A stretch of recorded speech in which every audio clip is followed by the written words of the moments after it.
Underforest.com. Well, guys, it's definitely a weird format. Okay, since the ban list hit, I got sad. My Golden Boys just aren't performing the way I wanted them to. Rip to the zombies. Anyways, I needed to find something else that would just give me a little bit of fun and competitiveness all in one, and I think I found it. Okay, so today I went to locals. You'll get the breakdown here in a minute, but I decided to play Traptrix Dogmatica. Now, this is only the second time I've actually played in a locals or a tournament using Traptrix, and I didn't expect them to perform the way they have this week. I played in 2 tournaments this week. I played in one Wednesday, finished 3rd. Played in one today and finished 1st. And this is my first top at a locals, so I'm pretty excited about it. I'm pretty excited about this deck because it has really been fun. Dogmatica best deck. Anyways, these 2 cards are the highlight, and it's been great. So we're going to get into this little deck profile right here, and hopefully you guys enjoy, because I had fun. So here in just a second, you're going to get the breakdown, and we're going to get into it. Thanks, guys. Remember, if you have ever played Dogmatica, or if you have ever played Traptrix, or, I've got a little shout out for Shadalls in here. So if you played them, make sure you like this video. Tell me what you guys think. It did finish first. There's a little deck breakdown at the start of the deck profile list to show you how it did on the tournament, and I hope you guys enjoy. Thanks, guys. Okay, guys, like I said, Traptrix Dogmatica, this is what got me my very first place, and I'll break it down real fast. Game 1, I played Mermails. It was simple. I set up the board that I needed to after winning the die roll, and it just went from there, and I got 2-1 there. This deck does struggle going second sometimes, so you got to watch that. So you definitely want to go first.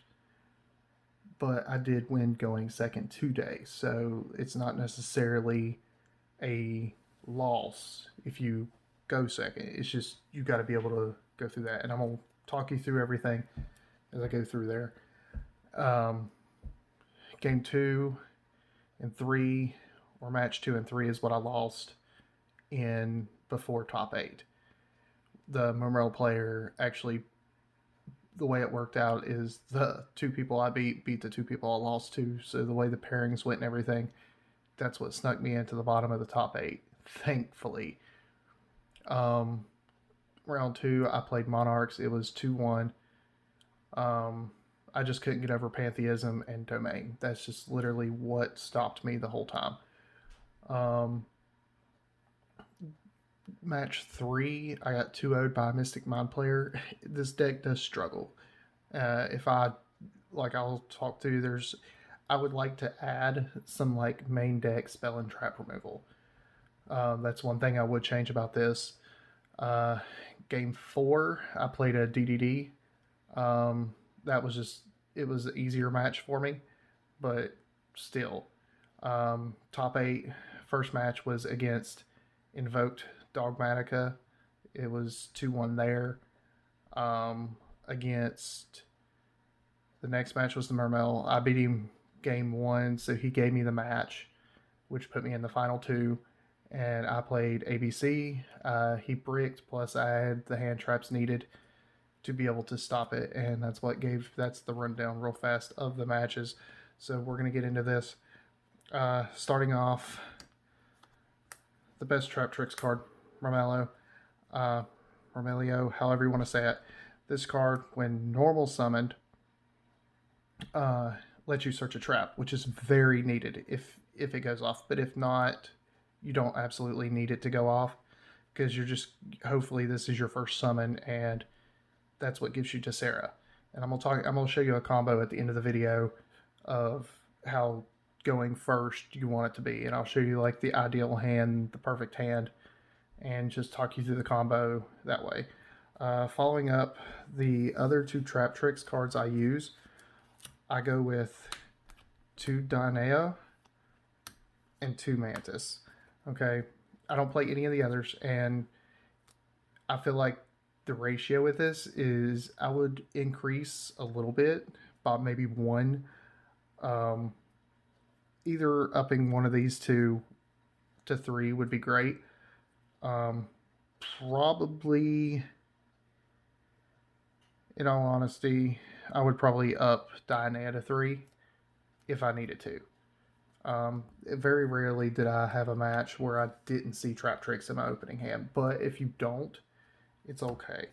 My extender is 2 Parallel Exceed. I mean, it's self-explanatory why he's in there. For game 1. Game 2 and 3, it's easy card to side out because you don't really need it after that. Going into the Dogmatica cards, I'm running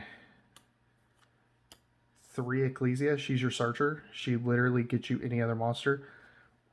And I'll show you at the end of this how I was using her. But she's easily one of the better cards. I'm running 2 Floor and 1 Maximus. Yes, I'm running the Maximus. Yes, I understand that you can get Nova'd, but I honestly haven't seen that. I didn't see it at all today, and haven't seen it since I started playing Dogmatica other than once, and it was against somebody using actual Cyber Dragons. A lot of people's extra decks don't have the room for it. And closing out the engine, you do run 3 Servants because it is necessary. You would prefer to open up Servant over Ecclesia, and I'm going to show you why. Finishing out, I do run 2 Punishment. This card is fantastic. It's a lifesaver. And since you are running Maximus, you do want to run the Schism. For the hand trap lineup, there's a lot, okay? There really is. And you have room to, and I'm only running 42 cards, but you have room. 3 Ash, 3 Effect Veiler, 2 Ogre, yes, 2 main deck Lancia, and it does come up. 2 Imperm, and 1 Nibiru. Yeah, Nibiru I would like to increase, but main deck Lancia is actually a lifesaver. It come up against the DDD player big time today, so I didn't even side it out. See, the beauty is with Lancia is if you don't know you're playing Dinos or somebody like that, and you don't need it, it's an easy card to side out. If you are, it's already there. You don't have to struggle trying to figure out what else you want to side out. So that's the hand trap.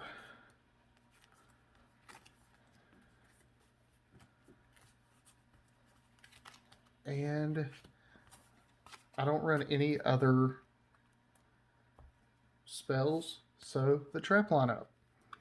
1 Bottomless, 2 Time Space, which is phenomenal. 1 Gravedigger. I would like to change the Bottomless out for another Gravedigger, but I did use Bottomless more than I did Gravedigger today.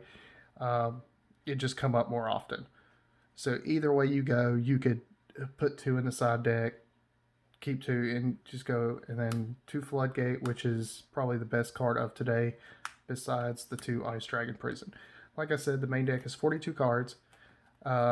It worked out pretty well today. I didn't really brick other than against the Mystic Mind player, so I'm not complaining too much.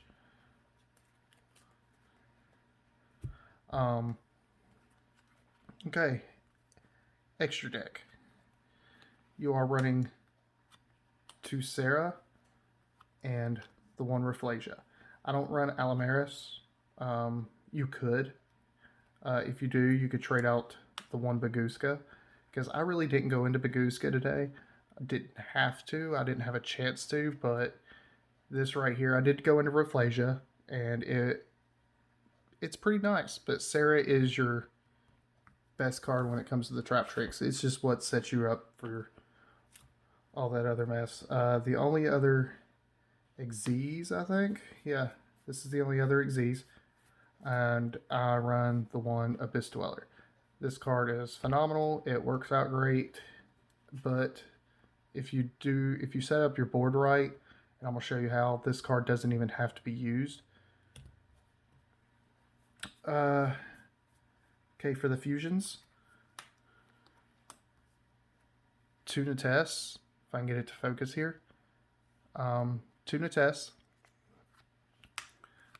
two Titanclad, and then the Shadal package, which is the App Cologne, the Construct, and the Window. Now, here's the thing with the Shadal thing. You're going to go into one or the other of these with the way that I have it set up. Yes, there's options of being able to go into two, but it's been great just going into either one of these. This has been the Window worked out the best today, but the Construct did come up. And then finishing out the extra deck, you run the Access Code Talker package with Selene.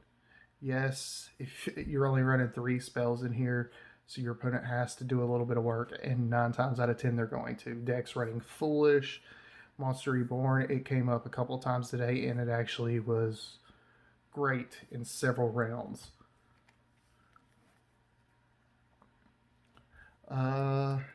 Side deck. This is where the cards that actually won me matches today came up, was in like games 2 and 3. You're running the Artifact Engine, 3 Sanctum, and the 1 Scythe. This come up big time. Actually, against, shout out to Paul over at Polymerization, the Polymerization YouTube channel. We played today, and he was playing Invoked Dogmatica, and the only back row I was actually able to set up was a single Sanctum with the way the hand worked out, and he hit it with Nobleman of Experimentation. So I chained it, brought out the Scythe, and it actually shut his turn down, but I had to banish these two, which is fine because I already had the Scythe out. So that did come up today. It was funny, but it worked out. Sanctum was definitely a lifesaver today with Scythe. I'm also running 3 Evenlies. Honestly, in 2 different matches, this card is what won me the game. But it also, the Nibiru hurt me. This helped me.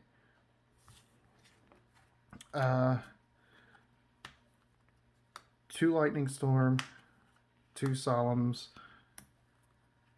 and 2 Cyclones.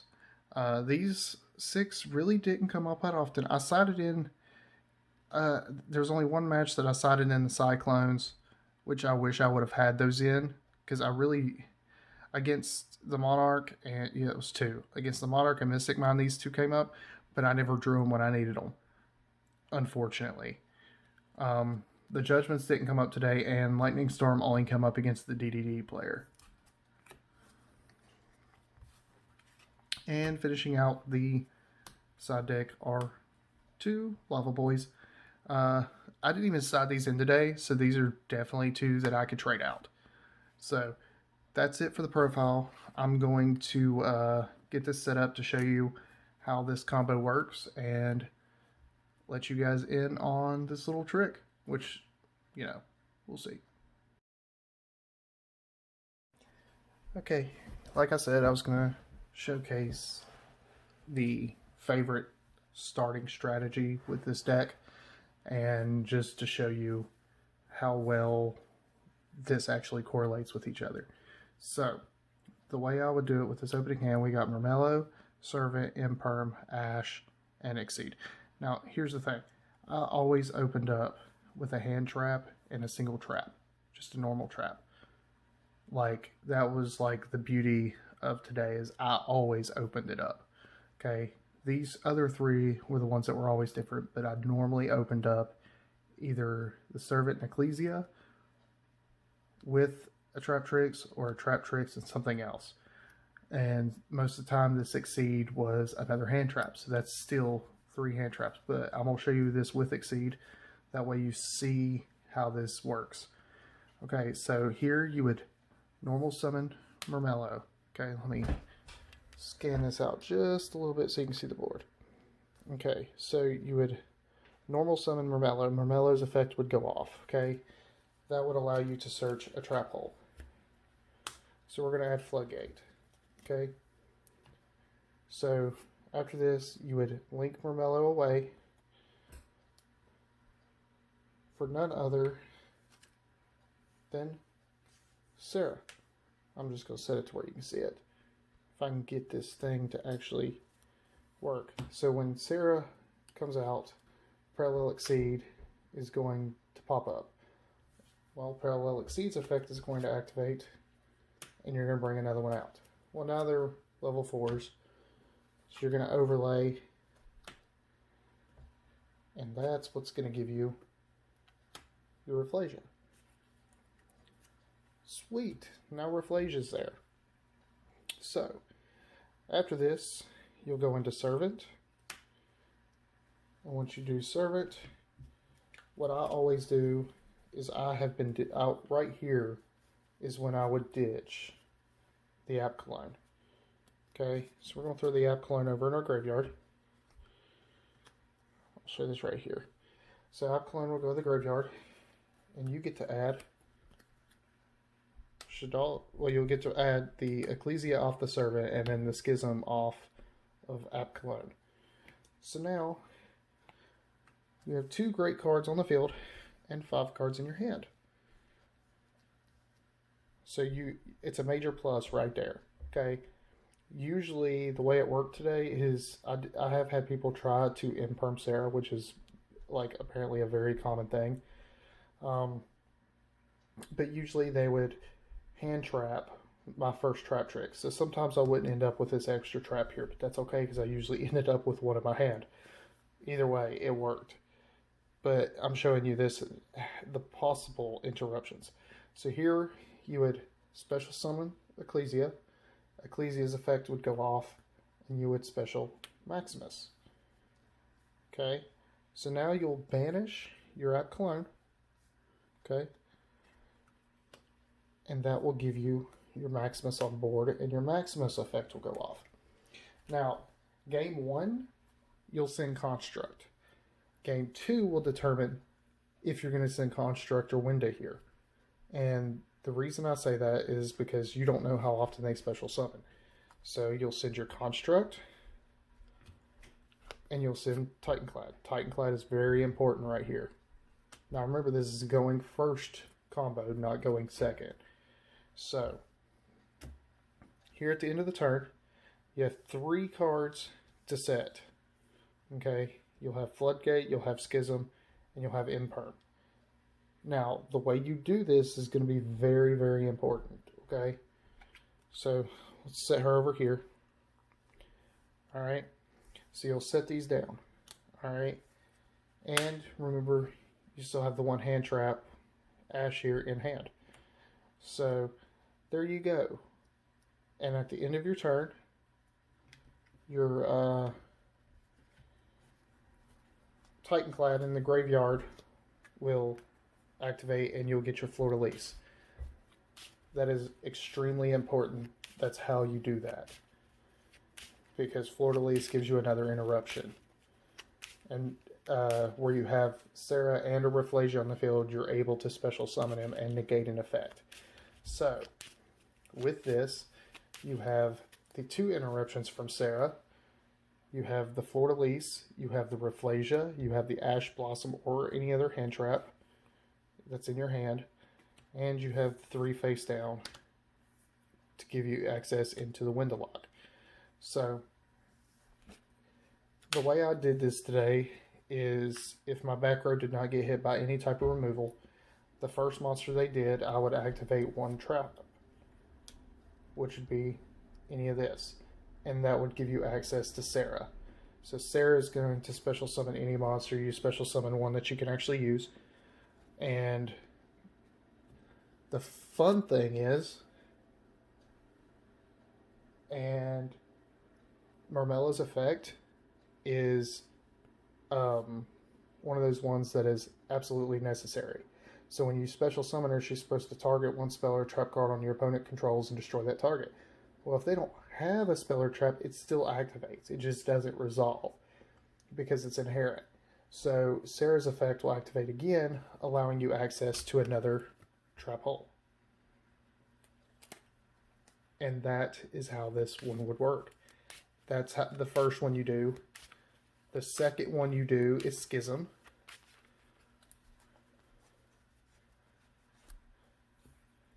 And that gives you the window lock. And if they get through all that, you still have Fleur-de-Lis, the Ash Blossom, and one face down that you're able to use this turn, which is probably the best trap hole I believe there is. Either this one or Time Space came in handy the most today. So that is the basic combo with these cards, and that is pretty much what I did all day today. Is I would try to go first. If I went first, I would sit at this board. 9 times out of 10, I didn't get the Rafflesia, but it was nice it was there. So my end board would literally look like this in pretty much every hand, and that's without the extender. Sometimes I would have one less trap, but 9 times out of 10, you still get the 2 interruptions from Sarah, you still get the Fleur-de-Lis, and you still got the Schism. And that's it, guys. That is the deck profile. That is the biggest turn 1 board that this deck can give. It's not 100 negates or anything like that. It doesn't tell your opponent they can't play, but it is effective enough to win you a game. So, Dogmatica Traptrix, first place. That's your profile, guys. Thanks for watching. So, that wraps it up, guys. That's it. That's the deck profile.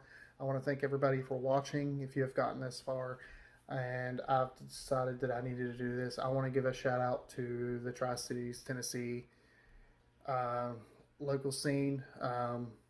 Paul, James, Connor, Jamichael, everybody else, all you guys, the ones from Bristol, Kingsport, Johnson City, Morristown, everyone that I have been hanging out with for the last year and got back into the game with. I want to thank you guys. You guys have been awesome. Thank you for accepting me into the group, and thank you for showing me how to properly play the game, because a year ago it was terrible. I tried to jump back in the game with BA. It wasn't functioning. I tried block BA and nothing sank until a couple sets come out to where I was actually playing and up to speed with you guys. Very competitive, very good players, and I want to give a shout out to you guys because you have literally been a huge help when it came to this game, and you guys rock. So this video is dedicated to you guys, because I wouldn't have been able to even come close to doing what I've done here in the last little bit if it wasn't for you guys. So I want to tell you thank you, and yeah, it's going to be a little while before I get to go to another locals again. So I'll keep playing, I'll keep collecting, and I hope everybody else does too. It's the love of the game, it's the friends you make, all that stuff. So all you guys rock, and I appreciate it. I'm probably rambling on right now. Anyways, again, make sure you like this video, subscribe to the channel. I'm going to be trying to do more deck profiles and stuff like that of fun things that I've done. I think I'm going to record another one here in the next couple days of like, I've got an Eldritch Dogmatica build that was performing really well. I've got another Eldritch trap variant that I've been working on. A BA list coming up. It's favorite deck, best deck. You know, it's going to survive every format. So I hope you guys continue to watch. Thank you. You guys rock. And this is True Nerdgasm. we're all nerds in one way or another. Okay, that's it. Thanks, guys.